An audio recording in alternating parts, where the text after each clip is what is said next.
BNP সিদ্ধান্তহীনতায় ভুগছে। BNP is a government of non decision makers government হয়ে গেছে, এবং তারা একটু রাজাকার, একটু মুক্তিযুদ্ধ, একটু পাকিস্তান, একটু অমক অমক ভারত, এগুলো গ্রহণ করতে গিয়ে তারা আসলে কোনো পক্ষেই থাকতে পারছে না। আপনার জুলাই শহীদদের পরিবার এবং জুলাই আহতদের আপনি লক্ষ লক্ষ টাকা দেন, আপনি দরকার হলে আরেকটা ডিপার্টমেন্ট বানান, আপনি যদি বানায় ঠিক রাখতে পারেন। কিন্তু আপনি মুক্তিযুদ্ধ মন্ত্রণালয়কে কোনো অবস্থাতেই কোনো বিতর্কের মধ্যে রাখা যাবে না, যে ডক্টর ইউনুস, আসিফ নজরুল, রিজওয়ানা, শুভ্র সহ টোটাল এই গ্যাং, এরা যে পাকিস্তানি চেতনার অনুচর। কারণ পুরা বঙ্গভবনের গেটের সামনে আপনার আবু সাইদের ছবি, কেন 16 ডিসেম্বরে কেন আবু সাইদের ছবি থাকবে? এবং পুরা বিজয় দিবস যেন মনে হচ্ছে বিধবার বাড়িতে এসছি আমি। এই দলের প্রতিষ্ঠাতা সাবেক রাষ্ট্রপতি জিয়াউর রহমান, তিনি নিজেও একজন বীরুত্তম, এবং আজকে যিনি প্রধানমন্ত্রী, তাহার মানে তার চেয়ে আমাদের দরদটা বেশি নয় জিয়াউর রহমানের প্রতি। তিনি তো তার সন্তান সরাসরি, তাই না? তার বাবা একজন মুক্তিযোদ্ধা এবং একজন সেক্টর কমান্ডার। মানে এই জুলাই আন্দোলনে যারা নিহত হয়েছেন, আহত হয়েছেন, তাদেরকে তার বাবার সাথে তুলনা করবেন? এটি কোন বিবেচনায়? দেখেন, আপনি তো রাজনৈতিক কারণে এগুলো করলে তো আপনার সরকার বিতর্কিত হবে, আমরা তো চাই না। গত পরশুদিনও দেখলাম মাননীয় প্রধানমন্ত্রী জামাত সম্পর্কে বলেছে যে 71-এ ওরা কি করেছে আমরা জানি। ধন্যবাদ জনাব প্রধানমন্ত্রী, আপনাকে প্রাণ ঢাল অভিনন্দন বারবার এইগুলো কথা বলার জন্য। কিন্তু আপনার সরকারের কার্যক্রমে তো এটার প্রতিফলন থাকতে হবে। আপনি বিএনপির একটা মেন্টাল প্রবলেম হয়েছে কি, বিএনপি মনে করছে মুক্তিযুদ্ধ আর আওয়ামী লীগ একে অপরের পরিপূরক। নো, আপনি যদি মুক্তিযুদ্ধকে খালি আপনার ভোটে জিতার জন্য ব্যবহার করেন আর জামাত ইসলামকে রাজনৈতিকভাবে কোণঠাসা করার জন্য বলেন, সেটা আপনি বলতে পারেন ধন্যবাদ, কিন্তু আপনি বাস্তবে মুক্তিযুদ্ধ নিয়ে কাজ করবেন না। আমন্ত্রণ জানাচ্ছি প্রিয় দর্শক, মালকিত নিয়মিত আয়োজন কথোপকথনে। আজকে আমাদের সঙ্গে আলোচনায় যুক্ত রয়েছেন সুপ্রিম কোর্টের সিনিয়র আইনজীবী, রাজনৈতিক বিশ্লেষক, অ্যাডভোকেট মামুন মাহবুব। অ্যাডভোকেট মামুন মাহবুব, আপনাকে স্বাগত জানাচ্ছি আমাদের অনুষ্ঠানে।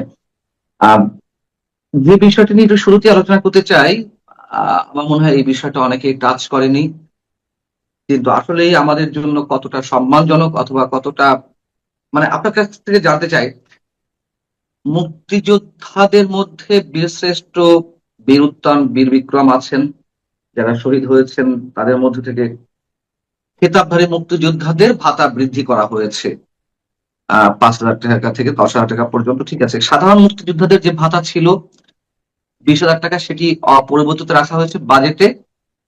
আমার প্রশ্ন হচ্ছে যে যারা জুলাই গণ আন্দোলনে নিহত হয়েছেন, তাদেরকে উল্লেখ করা হয়েছে যে যারা শহীদ হয়েছেন তাদের ভাতা বৃদ্ধি করে 20,000 টাকা করা হলো, এই বাজেটে করা হলো, মানে প্রস্তাব দেওয়া হয়েছে। আপনি এই বিষয়টাকে কিভাবে মূল্যায়ন করবেন, সাধারণ মুক্তিযোদ্ধাদের ভাতা 20,000 টাকা? ধন্যবাদ। দেখেন, এইটা বিশ্ব বাটপার ডক্টর ইউনূসের 8ই আগস্ট রাষ্ট্র ক্ষমতায় যাওয়ার পর থেকে এই একটা কুৎসিত কদর্য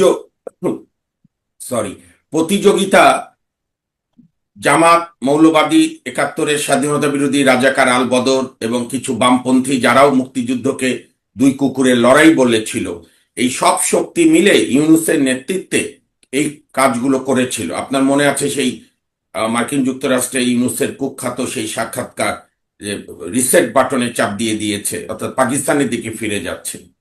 আমরা বারবার ভেবেছিলাম, এখনো ভাবতে চাই, কারণ বারবার তো স্বপ্নভঙ্গ হয়, যে বিএনপি সরকারের কার্যক্রম, বিএনপি সরকার ডক্টর মোহাম্মদ ইউনূসের সরকারের এক্সটেনশন নয়। বা দুষ্টুজনেরা যে বলে জুন 2025-এ তারেক রহমান এবং বর্তমান প্রধানমন্ত্রীর সঙ্গে লন্ডন বৈঠকই সবকিছু হয়ে গেছে, আমরা এটা বিশ্বাস করতে চাই না। কিন্তু ক্রমান্বয়ে যত কাজ দেখছি আমরা বিএনপি সরকারের, মনে হচ্ছে ইউনূসেরই জাস্ট এক্সটেনশন। আপনি যে জিনিসটা বললেন আমারও চোখে পড়েছে, এর চাইতে দুঃখজনক আর কিছু নেই।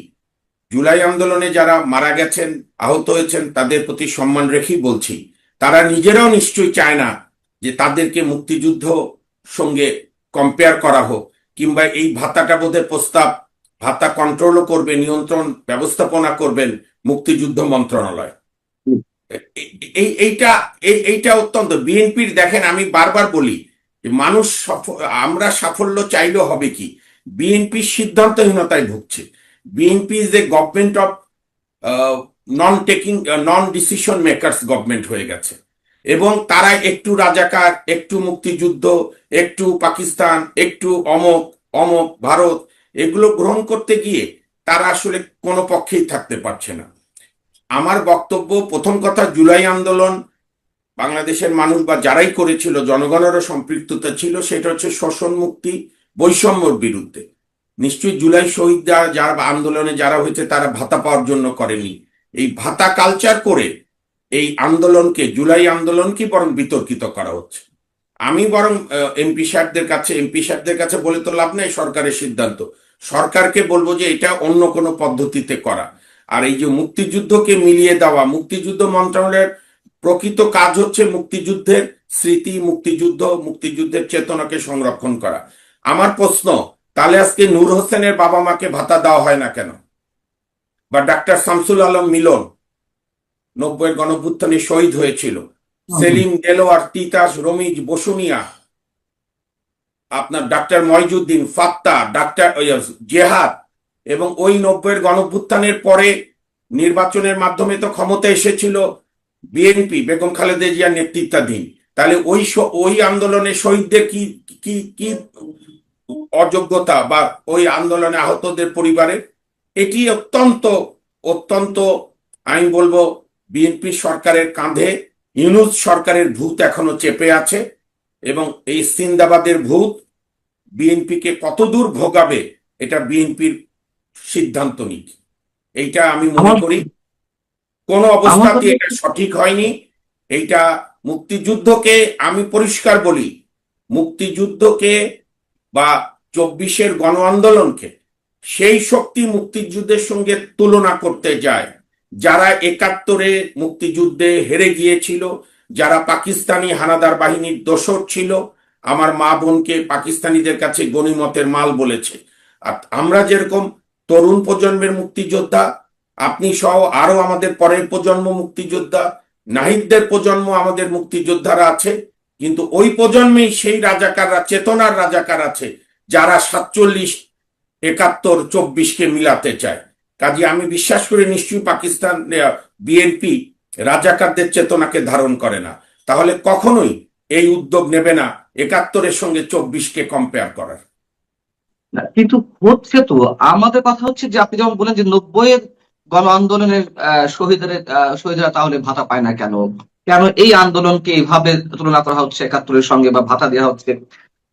আমার কথা হচ্ছে যে ঠিক না, জুলাই আন্দোলনে যারা নিহত হয়েছেন তাদের যদি অসীম একটা গুরুত্বের সঙ্গে বা সম্মানের সঙ্গে কেউ দেখতে চায়, দেখুক, তাদের 2 লাখ টাকা 5 লাখ টাকা করে দিক প্রতি মাসে, আমাদের কোনো আপত্তি নেই, যে যেমন পারে সেভাবে করুক রাজনীতি। কথাটি হচ্ছে যে সেই মুক্তিযুদ্ধ মন্ত্রণালয়ের অধীনে আমাদের যারা সূর্য সন্তানেরা 71-এ শহীদ হয়েছেন অথবা 71-এ মানে যুদ্ধাহত হয়েছেন, সেই মুক্তিযোদ্ধাদের এক কাতারে নিয়ে যাওয়ার এই মানে এটি কি একটা পরিকল্পনা যে তাদের ভাতাও 20,000 টাকা, এদের ভাতাও 20,000 টাকা, এবং একই মন্ত্রণালয়ের অধীনে? মানে আপনার কি মনে হয় যেটা মানে খুবই পরিকল্পনার সঙ্গে 71-কে ম্লান করে দেওয়ার যে অভিযোগটি প্রথম থেকে উঠেছিল সেটি এখনো অব্যাহত আছে? অবশ্যই, অবশ্যই। এবং এইটা বিএনপির জন্য আমি এই সিদ্ধান্তের তীব্র নিন্দা করি। দেখেন, যে কোনো মৃত্যুই আমাকে কষ্ট দেয়, আমার বাংলাদেশের নাগরিক হোক চাই বিশ্বের নাগরিক হোক। এবং জুলাই আন্দোলনও যারা হত্যার শিকার হয়েছে, এখন কে মেরেছে এটাও তো এখনো সিদ্ধান্ত হয়নি, কোনো তদন্ত হয়নি। আমি বলি, এই প্রয়াসটা আমি দেখেছিলাম 2024-এর 16ই ডিসেম্বরে মহামান্য রাষ্ট্রপতি, আমরা সুপ্রিম কোর্টে যারা সিনিয়র লয়ার, আমাদেরকে আমন্ত্রণ জানিয়েছিলেন, আমরা বিজয় দিবসে গিয়েছিলাম বঙ্গভবনে। ওইখানে গিয়ে মনে হলো, আমি প্রথম টের পেলাম সরাসরি, আমি তো আর রাষ্ট্রের কার্যক্রমে যুক্ত থাকার সুযোগ নেই, সাধারণ নাগরিক। ওই প্রথম আমি বুঝলাম যে ডক্টর ইউনূস, আসিফ নজরুল, রিজওয়ানা, শুভ্র সহ টোটাল এই গ্যাং, এরা যে পাকিস্তানি চেতনার অনুচর। কারণ পুরা বঙ্গভবনের গেটের সামনে আপনার আবু সাইদের ছবি, কেন 16 ডিসেম্বরে কেন আবু সাইদের ছবি থাকবে? এবং পুরা বিজয় দিবস যেন মনে হচ্ছে বিধবার বাড়িতে এসছি আমি, যেটা পরবর্তীকালে গত বছর 26শে মার্চ শাহাবুদ্দিন সাহেব রাষ্ট্রপতি সুন্দর প্রাণবন্ত করেছে। আমার প্রশ্ন হচ্ছে, আপনি বলেন পান্না ভাই, আপনার দীর্ঘ অভিজ্ঞতা সাংবাদিকতার, আমরা কি 52 ভাষা 21শে ফেব্রুয়ারি যখন উদযাপন করি, আমরা সালাম বরকত জব্বার তাদের প্রতিকৃতি রাখি, তাদের নাম রাখি। ওইখানে তো আমরা মুক্তিযুদ্ধের শহীদদের কথা বলি না। আবার মুক্তিযুদ্ধের 16 ডিসেম্বর 26শে মার্চে আমরা গণহত্যা, বুদ্ধিজীবী হত্যা, আমরা তাদের হত্যার কথা বলি। আমরা তো 52 ভাষা আন্দোলনের কথা বলি না। আবু সাইদ একটা সরকারের বিরুদ্ধে তার গণতান্ত্রিক অধিকার আদায়ের আন্দোলন করেছে, সেটা নিয়ে পক্ষ বিপক্ষ থাকতে পারে, কিন্তু আপনি বিজয় দিবসে আবু সাইদের প্রতিকৃতি সারা বঙ্গভবনে, এবং এই যে মুক্তিযুদ্ধকে যারা নিজেদের পরাজয় মনে করে, যারা 71-এ পরাজয় মনে করেছে, এখনো নতুন প্রজন্মের কিছুকে বিভ্রান্ত করেছে, বিএনপি সেইটাকে উৎসাহ দিচ্ছে, বিএনপি সরকার এই বাজেটের প্রস্তাবের মধ্য দিয়ে। এবং এটা খুব দুঃখজনক, বেদনাদায়ক। আপনি ঠিকই বলেছেন, আপনার জুলাই শহীদদের পরিবার এবং জুলাই আহতদের আপনি লক্ষ লক্ষ টাকা দেন, আপনি দরকার হলে আরেকটা ডিপার্টমেন্ট বানান, আপনি যদি বানায় ঠিক রাখতে পারেন। কিন্তু আপনি মুক্তিযুদ্ধ মন্ত্রণালয়কে কোন অবস্থাতেই কোনো বিতর্কের মধ্যে রাখা যাবে না। তাহলে 90-এর গণ আন্দোলনের কি হবে? 96-তে কেয়ারটেকার সরকারের জন্য যে কত লোক শহীদ হয়েছে, তাদের আন্দোলনের কি হবে? 2006 যারা কেয়ারটেকার ব্যবস্থা চালু রাখার জন্য আন্দোলনে শহীদ হয়েছিল, তাদের কি হবে? আমি একদম নির্মমভাবে বলছি, আপনি তো মানে যে আন্দোলনে বিএনপি নাই, সেই আন্দোলন তো নাপাক না। 96-তে তো কেয়ারটেকারের জন্য বাংলাদেশের মানুষ ব্যাপক গণ আন্দোলন করেছে, অনেক লোক শহীদ হয়েছে। 2006 শহীদ হয়েছে বিএনপি সরকার, তদানীন্তন বিএনপি সরকার যে কেয়ারটেকারকে পলিউট করার চেষ্টা করেছে বিচারপতিদের বয়স বাড়িয়ে দিয়ে, এবং বিএনপির সাবেক আন্তর্জাতিক বিষয়ক সম্পাদক প্রধান বিচারপতি KM হাসানকে প্রধান উপদেষ্টা করার জন্য পুরো ব্যবস্থাকে হুমকির মুখে ঠেলে দিয়েছিল। কারণ আমরা যে যখন আমাদের সরকাররা ক্ষমতায় থাকে, কেউ ক্ষমতা ছাড়তে চায় না। তো কাজী সব আন্দোলন কি তাহলে আপনি একটা করে মন্ত্রণালয় খুলে দেন? কিন্তু মুক্তিযুদ্ধ মন্ত্রণালয় তার সঙ্গে কোনো কম্পেয়ার হবে না, তাদের এই কাজের মধ্যে ঢোকানো ঠিক হবে না, এটার আমি তীব্র নিন্দা জানাই। সেটা তো জাতীয় পর্যায়ে ঠিক হবেই না, কিন্তু এর মধ্য দিয়ে কি বিএনপিও খুব বেশি লাভবান হচ্ছে? বিএনপি মনে হচ্ছে এই আন্দোলনের সঙ্গে যারা জড়িত তাদের অনেকখানি কি বলা যায়, এটিকে সব তাদের সমর্থন অটুট রাখতে এই কাজগুলো করে যাচ্ছে, নাকি বিএনপি আসলে ভুল পথে যাচ্ছে কিনা, আপনার কি মনে হয়? হ্যাঁ, বিএনপি ভুল পথে যাচ্ছে, এবং বিএনপি, আমি আবারও বলি, 3 মাস তো পার হয়ে এখন বোধহয় 4 মাসের ঘরে পা দিয়েছে, 4 মাসও শেষের পথে।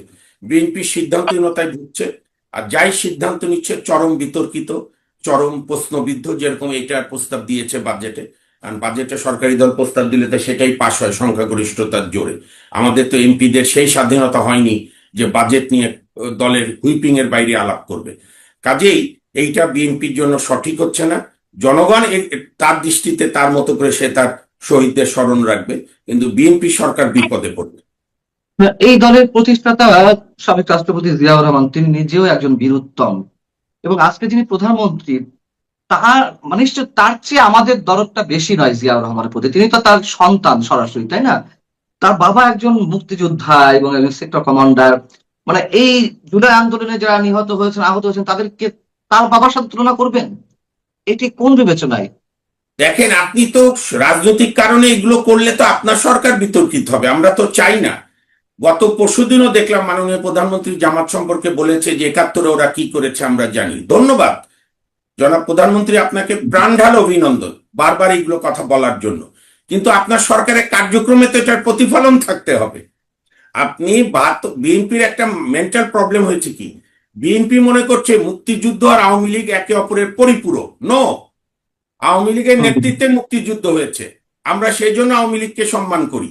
কিন্তু আওয়ামী সরকারের নানা ব্যর্থতা, নানা ব্যর্থ শাসন, স্বৈরাচারী শাসন থেকে যা যা হয়েছে তার তো মানুষ প্রতিবাদ করেছি। আপনারা কেন মুক্তিযুদ্ধকে আওয়ামী লীগের হাতে ছেড়ে দিচ্ছেন? আবার দেখেন, শেখ হাসিনা একটা কথা প্রায় বলতো যে দেখো, আমি যখন থাকবো না তখন বাংলাদেশের মানুষ বঙ্গবন্ধুর অপমান দেখতে হবে, বাংলাদেশে মুক্তিযুদ্ধের স্মৃতিস্তম্ভ ভাঙবে, বাংলাদেশের শহীদরা অপমানিত হবে। আমরা কিন্তু তখন অনেক সময় বলেছি, কেন আপনি ছাড়া কি মুক্তিযুদ্ধ হয় না, মুক্তিযুদ্ধ সংরক্ষণ হয় না?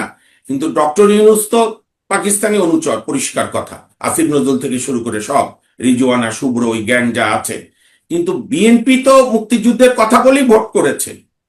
বিএনপি যে তার বিপুল ভোট পেয়েছে, শুধু তার একার ভোট না, যারা মুক্তিযুদ্ধে বিশ্বাস করে, যারা মনে করে এই দেশ শাসন করবে মুক্তিযুদ্ধে বিশ্বাস দলগুলো, তাদের একটা বিশাল অংশের ভোটে সে এই জামাতের, এই যে আপনি দেখেছেন তো ইসলাম ব্যাংক থেকে বের হয়েছে 22,000 কোটি টাকা নাবিল গ্রুপের মাধ্যমে তারা সংগ্রহ করে 22,000 কোটি টাকা নির্বাচনে খরচ করেছে ইসলাম ব্যাংকে ধ্বংস করে দিয়ে। কাজে তার বিরুদ্ধে মানুষ জিতলো তো এই কারণে, বিএনপিকে জেতালো। এবং বঙ্গবন্ধুর শাসক বঙ্গবন্ধুর আপনি অসংখ্য সমালোচনা করেন। বর্তমান প্রধানমন্ত্রীর প্রয়াত পিতা শহীদ রাষ্ট্রপতি জিয়াউর রহমান তো তার শাসন আমলে একটি শব্দ বঙ্গবন্ধুকে নিয়ে বলেনি, বরং আমাদের দৃষ্টি স্মরণে আছে, আর্কাইভ খুললে পাওয়া যাবে, 79 সালের পার্লামেন্টের প্রথম সেশনে রাষ্ট্রপতি জিয়াউর রহমান ভাষণ শুরু করেছিল দুই নেতার প্রতি শ্রদ্ধা জানিয়ে, বঙ্গবন্ধু শেখ মুজিব এবং মৌলানা আব্দুল হামিদ খান ভাসানী। কাজে বিএনপি এই যে মুক্তিযুদ্ধ বা বঙ্গবন্ধুকে যে আওয়ামী লীগ দলীয়করণ করে, যে অভিযোগ আমরা সবাই দেই, সেখান থেকে মুক্ত করার তো একটা সহজ পথ এখনো আছে। বিএনপি পরিপূর্ণভাবে মুক্তিযুদ্ধকে ধারণ করুক, বঙ্গবন্ধুকে মুক্তিযুদ্ধের মহান স্থপতি তাজউদ্দিন আহমেদের নেতৃত্বে মুক্তিযুদ্ধের সরকার, জিয়াউর রহমান, খালেদ মোশাররফ, কর্নেল তাহের সহ বীর সেক্টর কমান্ডাররা, এই এই আমার মনে হয় বিএনপির মধ্যে এখনো জামাত আছে, তাদের পলিসি মেকিংও গুপ্ত জামাত সুপ্ত জামাতের প্রভাব রয়ে গেছে, এইটা মুক্ত হওয়া দরকার। আমরা অনুষ্ঠান শেষ করবো, তার আগে আর দু একটু বিষয় আপনার কাছে জানতে চাই। সেটি হচ্ছে আপনি আবু সাইদের কথা বলছেন যে বিজয় দিবসে বঙ্গভবনের গেটে আবু সাইদের ছবি, এবং সেটা নিয়ে সমালোচনা হয়েছে, আপনি নিজেও আবার সেটি তুললেন। আর একটু নতুন তথ্য নিশ্চয় আপনার জানা আছে, এর আগেও হয়তো অনেকের সঙ্গে আলোচনা করেছি। আমাদের যে পাসপোর্ট, সেই পাসপোর্টে তো নানান পর্যায়ে পরিবর্তন করা হচ্ছে, এক্সেপ্ট ইসরায়েল শব্দগুলো উঠিয়ে দেওয়া হচ্ছে, সেটা আবার পুনঃ প্রবর্তনের চিন্তা ভাবনা করা হচ্ছে। আবার এখানে বিভিন্ন আমাদের যে ঐতিহাসিক ছবি যুক্ত ছিল পাসপোর্টে, সেগুলো কিছু কিছু তুলে দেওয়া হচ্ছে, কিছু কিছু রাখা হচ্ছে। সেখানে আবু সাইদের ছবিও নাকি সংযোজিত করা, মানে করার প্রস্তাব করা হয়েছে, হয়তো সেটি হবেও। মানে আমি আসলে জানি না যে আমরা আসলে কত দ্রুত আমরা 47 দিকে ফেরত যাচ্ছি। আরেকটা বিষয় আপনার কাছে জানতে চাওয়া, সেটা হচ্ছে যে জামাতের একজন এমপি জাতীয় সংসদ ভবনে, মানে জাতীয় সংসদে দাঁড়িয়ে তিনি দাবি করলেন তিনি মুক্তিযুদ্ধের শহীদের সন্তান। ওই সংসদ সদস্যের নাম হচ্ছে আব্দুল মুনকাতিব, জামাতের সংসদ সদস্য। কিন্তু অনুসন্ধানে জানা গেল যে তার বাবা জীবিত আছেন। সংসদে দাঁড়িয়ে মুক্তিযুদ্ধকে নিয়ে নিজের বাবাকে এভাবে দাবি করে, মানে এটা কোন পর্যায়ের মিথ্যাচার? দেখেন, এইটা দিয়ে আরেকবার প্রমাণ হলো, দুটা বিষয় প্রমাণ হলো যে আমাদের বাঙালির হাজার বছরের শ্রেষ্ঠ অর্জন, জাতির জনক বঙ্গবন্ধু শেখ মুজিবুর রহমানের নেতৃত্বে এবং তাজউদ্দিন আহমেদের সফল মন্ত্রিসভার মাধ্যমে যে 30 লাখ শহীদ এবং 2 লাখ মা বোনের সম্ভ্রমের বিনিময়ে যে মুক্তিযুদ্ধ, এটি অম্লান এবং এটি সব সময় বাঙালি জাতির মণিকোঠায় থাকে। এখন জামাতের হয়েছে কি, জামাত মুক্তিযুদ্ধকে কি মাথায় রাখবে, না বুকের মধ্যে রাখবে, নাকি তাদের যেটা আসল উদ্দেশ্য পায়ের তলে রাখবে, এইটা জামাত খেয়েই হারায় ফেলছে। যে কারণে এই এমপি সাহেব, তার আমি দেখেছি তার জন্ম 81 সালে, আর সে বলছে মুক্তিযুদ্ধের শহীদের সন্তান। জনাব এমপি সাহেব, আপনি যদি শহীদের সন্তানও হন, কিন্তু দা মোমেন্ট আপনি স্বাধীনতা বিরোধীদের দলে নাম লিখিয়েছেন, ওই যে আমাদের প্রখ্যাত সব্যসাচী সাহিত্যিক প্রয়াত হুমায়ুন আজাদ সাহেব লিখেছিলেন যে মুক্তিযোদ্ধা সবসময় মুক্তিযোদ্ধা থাকে না, সেও রাজাকার হয়ে যায়, আর রাজাকার সবসময় রাজাকার। তো জনাব এমপি সাহেব, আপনার এখনই উচিত ওই দল ত্যাগ করে আপনি বিএনপি বা আপনার যে মুক্তিযুদ্ধে বিশ্বাসী যে দল ভালো লাগে সেই দলে যোগদান করেন। আর তার চেয়েও বড় কথা, পার্লামেন্টের ফ্লোরে আপনি কি অবুঝ শিশু? আপনি এরকম একটা জাতিকে বিভ্রান্তিকর তথ্য দিলেন।